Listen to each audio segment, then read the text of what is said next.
Hi, and welcome back to 8-Bit Retro Refix. And on this week's episode, we've got something special. We've got something really special. We've got the SX Replica board kit, world's first complete replica board kit. So this board kit has been designed by Rob Taylor, who brought you the 60s clone board, and the Vicky 20, and the Amstrad and Amigas, etc. I'm so excited about having these boards. It's absolutely fantastic.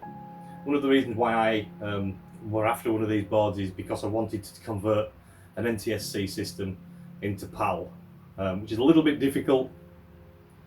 You need to change the CRT screen or change it to an LCD. You need to change the power supply to UK power.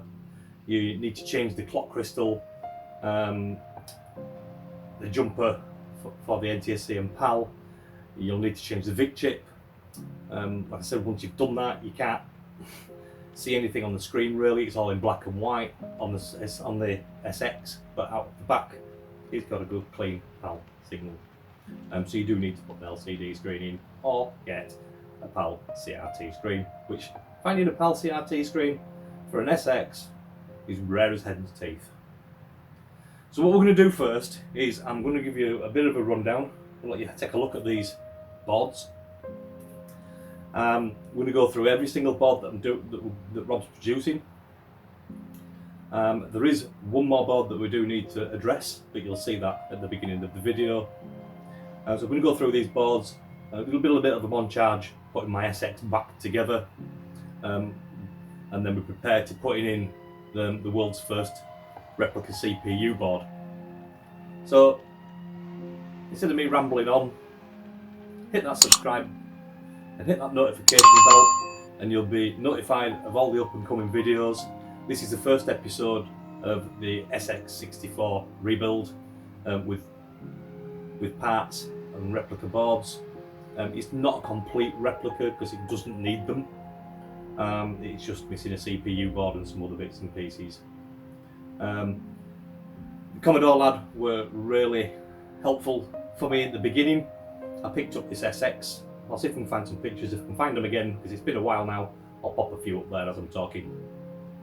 When I got this SX, I purchased it off eBay. It was on Facebook at first, but I purchased it off eBay. It didn't have a handle, it didn't have the ratchets on the side. There were some other bits and pieces missing. A couple of the feet were missing off the bottom. The buttons that lock the keyboard in place, they was gone. So I 3D printed some new feet, some new lock buttons for the case, etc. Commodore lad sent me the handle and the whole kit that does that to put that back together. So we do need to repair the keyboard cover and get a new membrane in there. So thank you, Commodore lad, for getting them parts for me and helping me restore this SX. And thanks Rob and his team for reproducing these replica boards so I can convert it to PAL and bring it back to life because it didn't have a CPU board. So enough of me rambling.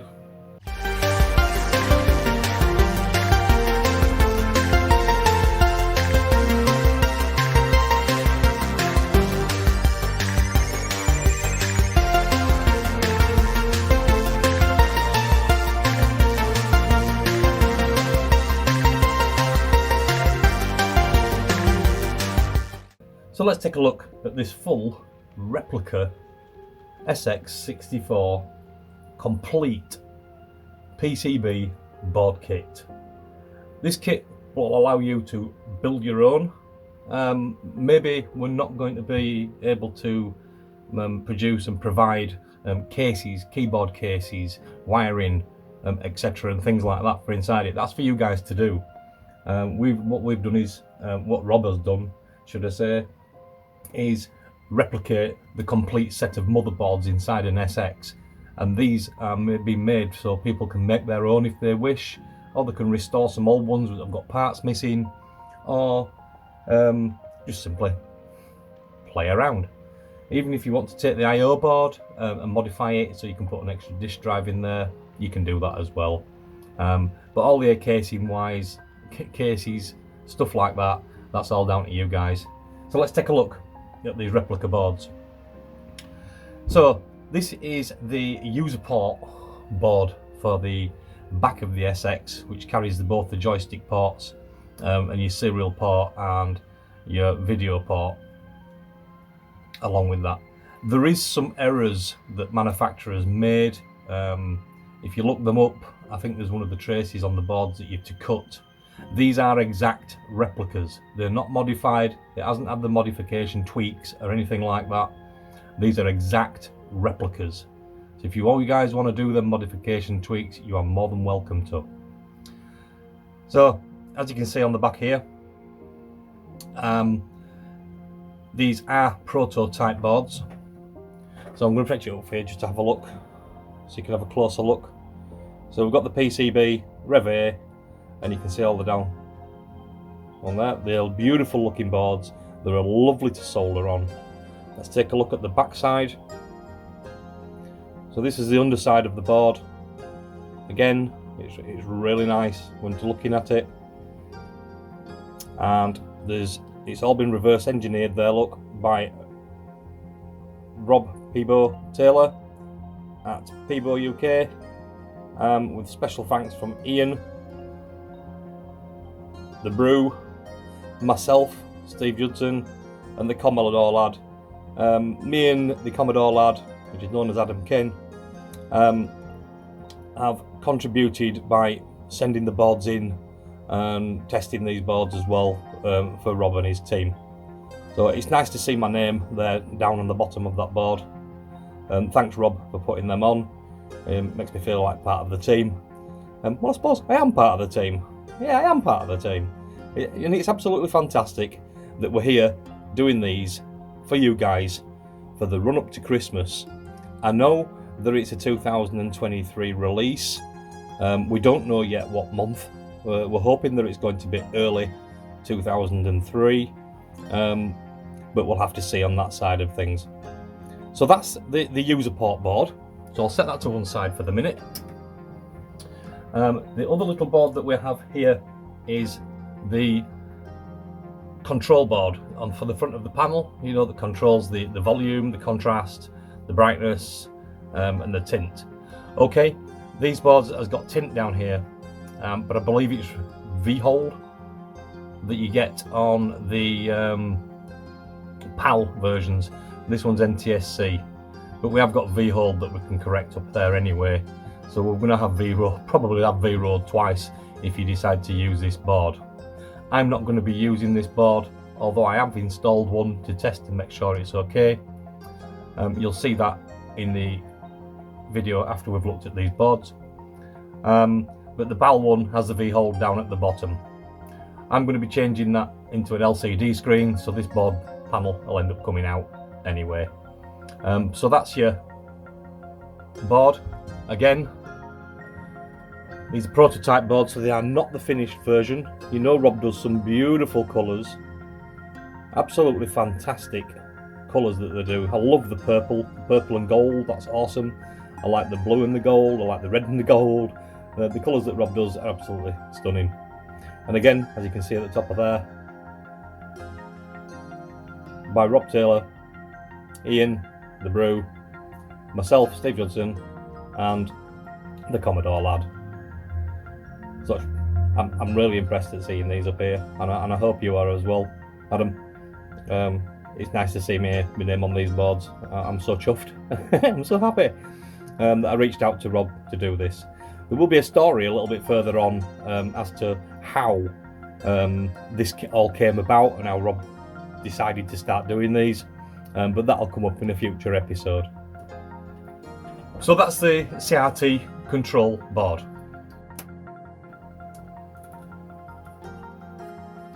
This is your PCB for the cartridge port connector. Again, these are still prototypes, as I mentioned earlier. You can see at the top there again.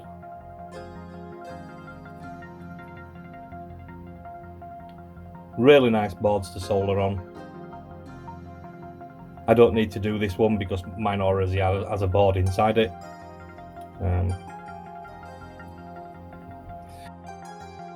So that's the cartridge port board. Let's take a look at one of the other boards. So this is the I/O board, which has your 6526s on there, which controls your joystick ports, etc. The cursor blinking, as you'll see in the further video when we don't have this connected and we start it up. So again, these ones don't have our names on the back of them. As I said, the prototype, I think it makes a difference on cost when you're purchasing the prototypes not to do that. But on the official finished versions that go out when you purchase them from the shop, it should have all those names on there. But yep, that's the I/O board. We know there's already been an I/O board replica, I think that's right. Somebody has already done a replica of the CRT control board as well. They are available elsewhere if you're just looking for just them specific items on their own. But this is a complete kit. So that's the I/O board, as you can see, really nice. We'll just set that to one side. So this is your extra board, which carries your 6522s, your gate array on there. It's got a 6502 processor on there. It's got the DOS ROM that's over here, another DOS ROM high and low. You've got the RAM down at this bottom side. There's video amp down here. So this board mainly controls things like the 1541 disk drive, with having the 6502 on there as well. So if you look at the back of the boards, you don't normally see this, guys, on the back of the boards. It's got everything. The silk screen's been printed on both sides. If you can have a look down at these chips down here, you can see the test points on the chips. That's just so when you're testing the boards, you don't have to keep turning them backwards over and over just to make sure that you've got on the right one.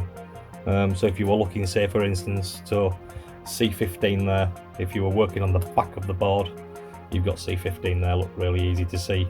So that's why these prototype boards have got a silk screen printed on the rear, and then the pins, which are easy to count from for testing over for them purchase. So that's the 1541 control board. This is the CPU board, which controls all your RAM. You've got all your RAM logic at the top. You've got connected down here for the I/O board. You've got the 6510 basic, kernel, character, SID, PLA, VIC, and a little bit of logic array down at the bottom, and all the resistor network up at the top. This little part here, this is for your clock board that generates the clock for the CPU. And again, when you flip it over, as you can see on this prototype board, it's got all the markings on the back again for testing. But they won't be on the boards that are released. The silk screen will only be on one side. So that's your CPU board.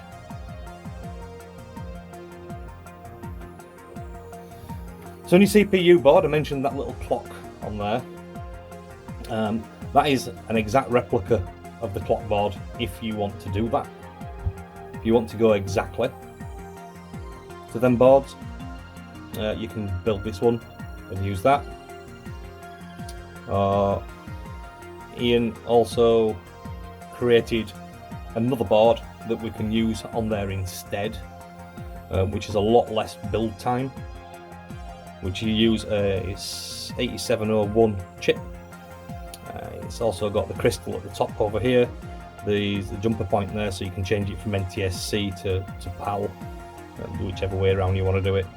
So to change that from NTSC to PAL, basically all you need to do is change that jumper, change the clock crystal, change the VIC, and then don't forget CRT will not be in colour. If you change an NTSC to PAL, it'll just be in black and white. You won't see any colour on the CRT, but you will get PAL output out of the rear of it. So if you're planning on changing one of these from NTSC to PAL like I'm doing in this series, then you will need to get an LCD screen or pick up another PAL CRT screen for your unit. So that's them two, and that is the complete set. Ian's also made an SX64 system to C64 keyboard connector. So this will allow you to plug in a C64 keyboard if you don't have one. That's a nice little touch from Ian. Thanks for that, Ian. It's really nice to be able to see these and have these. And there's lots out there, isn't there, that we know the SXs, the keyboard's the first thing that gets it. So that's been created for that. So I'm just going to move these to one side for the moment, because any of you out there that's watching this video at the moment may be thinking, okay, that's not a complete set. Why ain't it a complete set? What's missing? What's missing?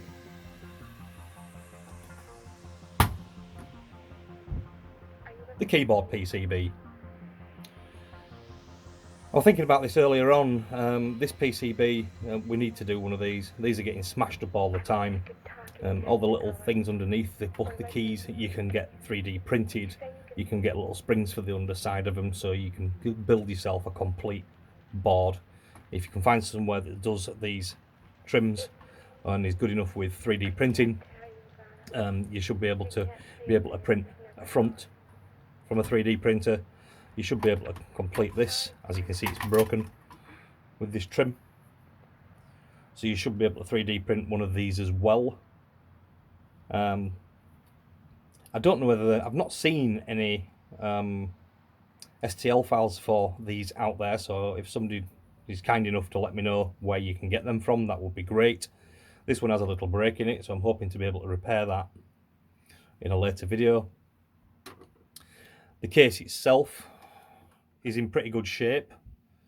The only downside that it's got, you see that slopey side there? Well, it's broken on this side, so we're going to have to do something with that to repair that. So we need these out. So I'm going to dismantle that now. And when we get the board out, the board's going to be going to Rob on Monday for him to start building the replica board for the keyboard. So I'm just going to speed up the video now while I strip this down. Just remember, guys, when you strip these down, you will need a new membrane. You can see that little bar there that holds that down to the board. That's been down there since it was born in 83. 83, 84, maybe 83. I think it's 83. So that's been stuck on there for all that time. What that does is sandwich the membrane onto the circuit board, and once it's been sat there for that long, when you take these off, it tears all the connections on the membrane. So you will, if you search on the internet, you will find membranes for sale to be able to build these. So let's get this board out. I'm just going to fast forward it and pull that out, and we can take a look at the board.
So that's the keyboard PCB that's going to get sent down to Rob so he can replicate that board as well. The only thing that this board needs to be built with is an LED, which is down here. If you can just see that, look, it's just here. That's for your shift lock LED, and the wires that go to the plug socket at the rear. These plug sockets at the rear are only a DB25. So that now can go off to Rob so we can get this replicated, and then it will be a complete replica kit. Right, so let's get this sucker put back together. I've already installed the CRT control board because that is very fiddly to get into. You have to take all these screws out the side of the mounting plates for the front screen. You have to strip the other side really to take the front bezel off to get to the screws. You can do it if you're very careful to go through the holes for the volume, and if you lift it up a little bit you can just get under it to get to this bottom screw for here. But that's the, get the light off it, that's the original board. So what we've got installed in there is one of the first clone boards out of the kit. So I'm just going to continue now and put this unit completely back together, and then I'll come back to you once it's all built, and we can start having a look at these other boards. So let's start the montage.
So we're going to test it as original now and just make sure that it's all working. So I've got the original NTSC board inside there. I'm just going to use a coaster just to pop down there to stop it from touching. So as you can see, we've got the NTSC board in there now. So I'm just going to flick the power on and hopefully we're going to fire up okay. If you can, I don't know whether you can see over there, look, we've got the inverter because we need to step it down to 110 volts because it's an NTSC unit. But this power supply is going to come out and I am going to send it down to Adam Kane for him to amend that and change it back to the UK power supply. I like playing with stuff. Power supplies, I don't like it. If you get them wrong, it's puff for smoke time, and these 1984 systems and the SXs are quite rare, and I don't want it to go pop. So let's just see if I've got everything back to normal and it starts up. What we'll probably see on screen is no cursor because I've not got the I/O board connected to the CPU board, so they'll have no cursor flashing away there. So let's flick that switch and let's see what it does. So it's a little bit difficult to see, but this is the NTSC board. We can see on the screen that we've got the screen and it's crystal clear and looking really good. I did say that you wouldn't see a cursor, and that's because the I/O board is not plugged into the CPU board. So I'm just going to pop round now and let you have a look at the front of the screen so you can see that it's okay on the SX. There you go, it's a bit difficult to show you on camera, but you can see that the screen's up on the front of the SX now, and that's all nice and crystal clear from what I can see on my side. Obviously it looks washed out on the camera, but yeah. So all that's up now, back up and running. We've got the Replica CRT controller board that's working fine as it is at the moment. This, as I said earlier on, is an NTSC system. The power supply will be getting converted. The new CPU board will be going in, which has been converted to PAL. The CRT screen is going to come out of it. We're going to be installing an LCD in there, so all this unit here is going to disappear and we'll have a nice little LCD. We will have to do something about the audio. Unfortunately, the audio goes into this CRT circuitry, so it's amplified from the CRT circuitry. So once we remove that, we've got no audio amplification. So we need to get a speaker that's got a preamp built into that.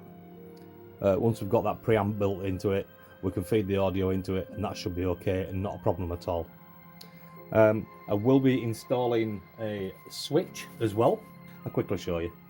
So this switch that I've got here, when we get this installed, it's got a little buzzer on it as well. We wire that in to the SX, and the drive reset button on the front of this control board changes to a drive reset. It also does the drive device number change, which can change it from 8 to 9. And it will also change the Jiffydos when that turns up. Jim's sending that, the licensee of Jiffydos. He's sending that over for me to install into this system. So we will be able to have a switchable Jiffydos, switchable drive device number, and it'll be on a reset as well, with an LCD screen in it, with a good, nice new speaker, with a preamp on it, and converted to 240 volt PAL. So that will be this system that's been converted over. What we're going to do next is we're going to install the Replica CPU board. So this one's a PAL CPU board. So when this goes into this system, hopefully it's all working. But when this goes into this system, what we're going to get is a horrible screen, because NTSC screens don't like PAL signals, so we're going to have that issue. So that's why I'm changing it to an LCD as well as getting clarity from the LCD.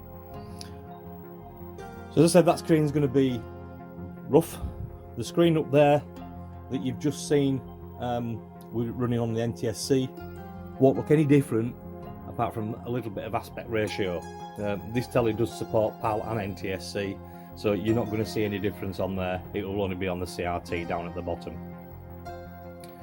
So next week we're going to install the Replica CPU board, and let's see if that one works. So that's it, guys, for this week's episode. We've got the SX back up and running again. That was the main thing that I needed to do. We got the keyboard stripped down so we can get that board sent off to Rob to replicate that and add that into the kit. Next episode might be next Saturday, might be during the week, but make sure you subscribe and hit the notification bell, and you'll be notified for them anyway. We'll be testing and installing the CPU board and see if that works, because I don't know yet. We've not tested these boards yet. It's been sent out, done. It's been tested on bench, but it's not been tested, but it's not been tested inside the SX. So we're going to install that CPU board on the next episode, and hopefully by that time there's some other parts that I'm still waiting from. Jim Brain, that's got the license E for Jiffydos, is sending me some Jiffydos chips to put in there. We've got a switcher to put in there, so the reset button on the front of the SX, from factory, it just resets the drive. It converts that button to reset the drive. It will also change the device number for the drive from 8 to 9, just in case you plug in another one with a disk drive. It also switches Jiffydos on and off as you please. So that switch is going to get installed when them Jiffydoses turn up from Jim. So I hope you've enjoyed this episode and you're as excited as me to see this SX getting restored and brought back to life. And we'll see you on the next one. Bye!